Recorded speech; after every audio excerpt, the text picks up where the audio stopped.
Erasmus Darwin, grandfather of Charles, and some of the physiological writers of Germany, as not of impossible occurrence. I shall not be supposed as according the remotest degree of serious faith to such an imagination, yet in assuming it as the basis of a work of fancy, I have not considered myself as merely weaving a series of supernatural terrors. The event on which the interest of the story depends is exempt from the disadvantages of a mere tale of specters or enchantment. It was recommended by the novelty of the situations which it develops, and, however impossible as a physical fact, affords a point of view to the imagination for the delineating of human passions more comprehensive and commanding than any which the ordinary relations of existing events can yield. Shelley's last sentence could serve as a manifesto for fantastic tales in general. Not surprisingly, most critics cite Frankenstein as the founding document of the genre that this anthology celebrates. It wasn't named science fiction until 1926. Hugo Gernsback used the term when he launched the first magazine devoted to it, Amazing Stories. Yet most critics consider modern science fiction to have emerged, like Athena from the brow of Zeus, in 1816, when Mary Wollstonecraft Godwin, not yet Shelley, woke from a nightmare and began writing Frankenstein. The novel was an expression of some of the ancient themes of literature: anguished dread of mortality, the consequences of obsession and hubris and consequent hate, the divine retribution that in mythology always follows overweening pride. Young Mary was an unwed pregnant teenager. She and Percy Bysshe Shelley married later the same year.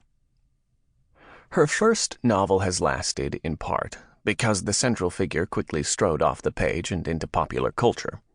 Nowadays, the cobbled-together nameless monster, long mistakenly known by his creator's name, is familiar to millions who have never read the novel. He is a stock figure in horror movies, a favorite of editorial cartoonists, a cautionary fable about science.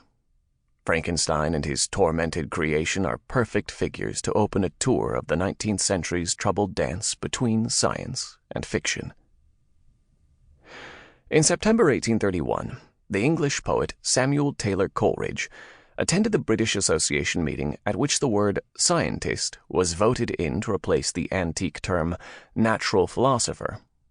At the same time, a 22-year-old failed medical student named Charles Darwin was packing his duffel for the Beagle voyage and packing his mind with the earth-shaking notions of such geologists as James Hutton, who saw a vast prehistory behind our own recent debut.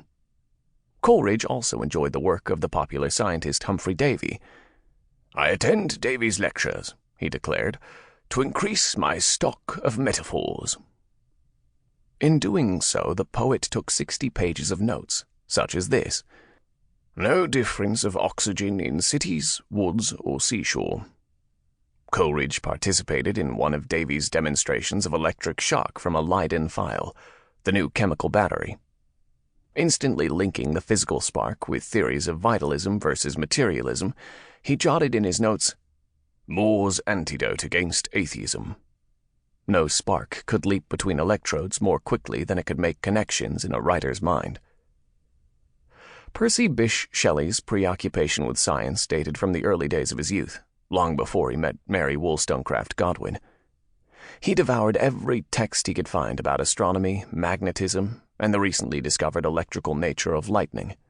His younger sister recalled how he placed her and other children hand in hand round the nursery table to be electrified, with a kind of chemical battery that fascinated Coleridge. The cross-fertilization occurring between science and literature inspired poetry, drama, sermons, and, yes, science fiction. The stories collected in Frankenstein Dreams chronicle how Western civilization responded to the dizzying new discoveries of the 19th century. Gravity, time, distance, mortality, sensory limitations, our inability to divine the future, all of these barriers to the human spirit's dreams were tackled through fantastic, entertaining tales that merged ancient human concerns with new revelations and anxieties.